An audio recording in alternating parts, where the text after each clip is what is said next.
देखिएगा भैया, ये बहुपद है आपके सामने। इस बहुपद के शून्यकों का योगफल और गुणनफल आपको ज्ञात करना है। दिया गया बहुपद, क्या निकालना आपको? शून्यकों का योगफल और गुणनफल। डोंट वरी, बहुत सरल है। आपको इस बहुपद की तुलना एक मानक बहुपद से करेंगे। किससे करेंगे? एक मानक स्टैंडर्ड बहुपद। एक मानक बहुपद से इस बहुपद की तुलना करेंगे तो ये आपके सामने हो जाएगा एक स्टैंडर्ड, एक यूनिवर्सल, एक व्यापक बहुपद का लिख देता हूं मैं। व्यापक बहुपद हो गया आपके सामने, ये है ना। अब इसकी जब हम इससे कंपैरिजन करते हैं तो बताओ ए बराबर कितना भाई साहब? ए बराबर 3। बी बराबर भाई साहब -4 सी बराबर भाई साहब -7 वेरी नाइस। तो एबीसी आपने निकाले जब आपने तुलना करी। अब आपको निकालना क्या था कि शून्यकों का योगफल और शून्यकों का गुणनफल आपको निकालना था। मतलब अल्फा धन बीटा निकालना है, क्योंकि इसके दो शून्यक होंगे। दो शून्यक क्यों होंगे? क्योंकि दो घात का बहुपद है, तो दो घात वाले बहुपद के दो शून्यक होते हैं। तो शून्यकों का योगफल हो जाएगा -b बटे a बराबर -b कितना है? -7 और a कितना है? 3। तो अल्फा धन बीटा कितना हो गया? माइनस माइनस प्लस 7 बटे 3। ये हो गया शून्यकों का योगफल। अब गुणनफल की बात करते हैं। अल्फा इंटू बीटा क्या होता है? c बटे a। c कितना है? गलत कर दिया, b कितना था? 4 था ना, -4। सॉरी। तो माइनस माइनस प्लस, ठीक है ना।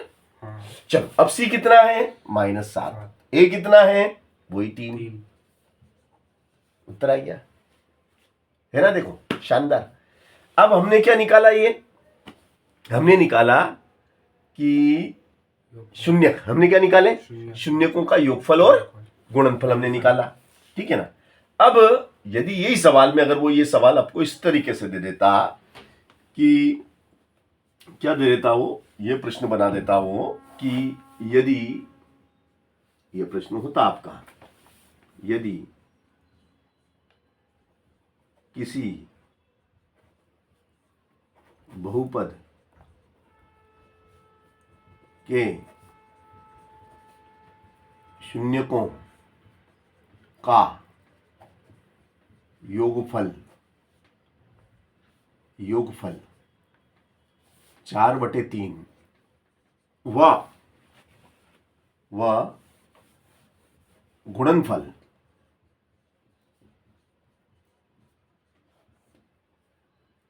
-7/3 है तो बहुपद ज्ञात करो।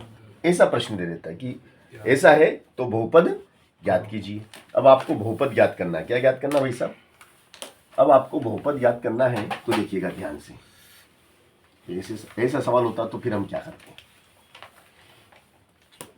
ऐसे सवाल में हम क्या करते हैं तो आप देखिएगा ध्यान से कि आपको योगफल दिया है, मतलब अल्फा प्लस बीटा कितना दिया है? Alpha plus beta 4/3।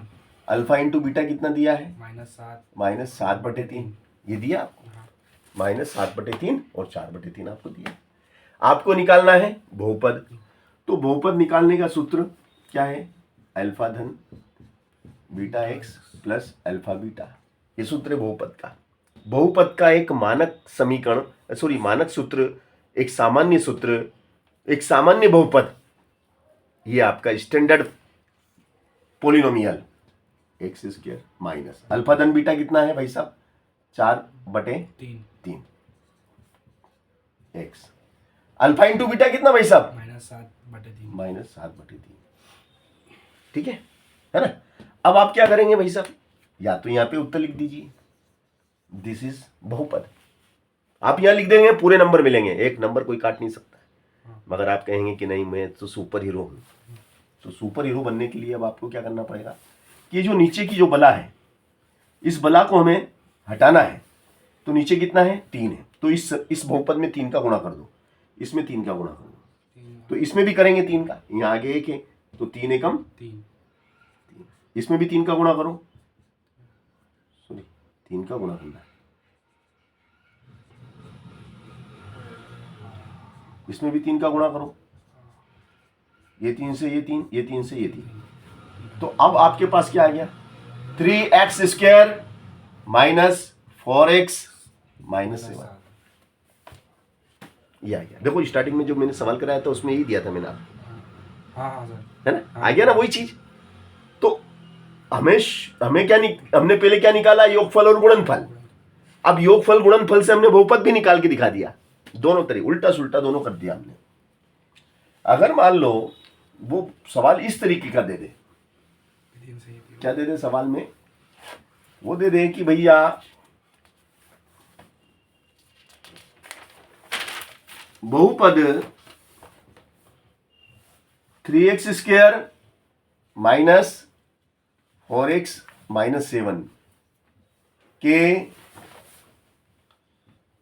शून्य ज्ञात करो। क्या ज्ञात करना है, इसके शून्य, शून्य ज्ञात करो। अब भैया आपको इसके शून्य ज्ञात करना है, क्या ज्ञात करना भाई साहब, शून्य। डोंट वरी, नो प्रॉब्लम, शून्य भी हम बड़ी आसानी से निकाल पाएंगे, बड़ी आसानी से निकाल पाएंगे। अब इसके शून्य हमें ज्ञात करना है, तो देखिएगा कैसे शून्य ज्ञात किए जाते हैं।